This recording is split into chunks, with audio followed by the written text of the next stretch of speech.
एक बार की बात है, एक राजा की लड़की की शादी होनी थी। लड़की की शर्त ये थी कि जो भी 20 तक की गिनती सुनाएगा उसको राजकुमारी अपना पति चुनेगी। गिनती ऐसी हो जिसमें सारा संसार समा जाए। यदि नहीं सुना सकेंगे तो उसको 20 कोड़े खाने पड़ेंगे और ये शर्त केवल राजाओं के लिए ही है। अब एक तरफ राजकुमारी का वरण और दूसरी तरफ कोड़े।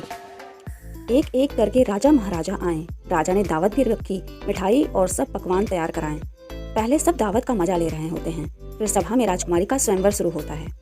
एक से बढ़कर एक राजा महाराजा आते हैं, सभी गिनती सुनाते हैं और वो सब पढ़े लिखे थे और जो उन्होंने पढ़ी हुई थी वह गिनती सुना दी, लेकिन कोई भी वह गिनती नहीं सुना सका जिससे राजकुमारी संतुष्ट हो सके।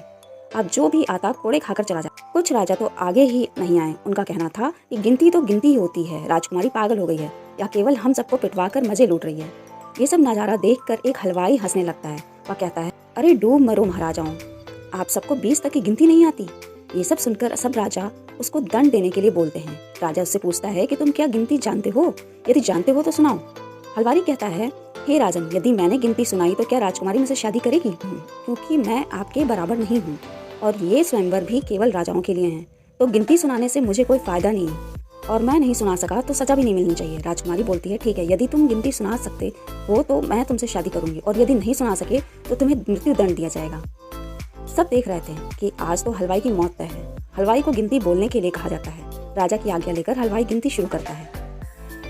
1 भगवान, 2 पक्ष, 3 लोक, 4 युग, 5 तत्व, 6 शास्त्र, 7 वार, 8 खंड, 9 ग्रह, 10 दिशा, 11 रुद्र, 12 आदित्य, 13 विद्या, 14 रत्न, 15 तिथि, 16 कला, 17 वनस्पति, 18 पुराण, 19वीं तुम और 20वां मैं।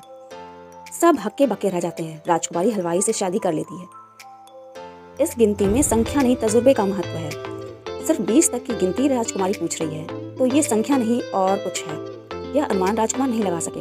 इसलिए कहते हैं, मनुष्य को सुकून भरी जिंदगी जीने के लिए किताबी ज्ञान के साथ साथ व्यवहारिक ज्ञान भी सीखना चाहिए।